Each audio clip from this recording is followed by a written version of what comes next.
আছে, কিন্তু প্রিন্স এখানে কাউকেই দেখতে পায় না। ঠিক তখনই আকাশে কালো মেঘের ঘনঘটা শুরু হয়ে যায়। প্রিন্স তখন বলে, এটাই তাহলে সেই মুহূর্ত এসে গিয়েছে, এখন আমার নিজের জীবন দিয়ে হলেও জাউলিকে প্রোটেক্ট করতে হবে। ওদিকে জাউলি মনে মনে ভাবে যে আকাশে এরকম কালো মেঘের ঘনঘটা কেন। জাউলি তখন আকাশের দিকে তাকিয়ে জিজ্ঞেস করে, তোমরা আসলে কি চাও?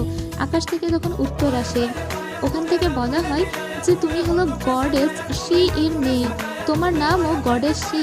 এই পৃথিবীকে বাঁচানোর জন্য তোমাকে অনেক শক্তি দেওয়া হয়েছে, আর গডেসরা কখনো ভালোবাসতে পারে না, কিন্তু তবুও তুমি প্রেমে পড়েছিলে, আর সেজন্যই তো আকাশ থেকে তোমার উপরে বজ্রপাত হবে, কারণ তুমি এই সমস্ত নিয়ম অমান্য করেছো, হ্যাভেনের রুলস অমান্য করেছো। ওই স্ট্রাইকটা জাউলির উপরেই এসে পড়ার কথা ছিল, কিন্তু জাউলির উপরে ওই স্ট্রাইকটা আসতে দেয় না প্রিন্স, ও নিজেই সামনে এসে দাঁড়ায়।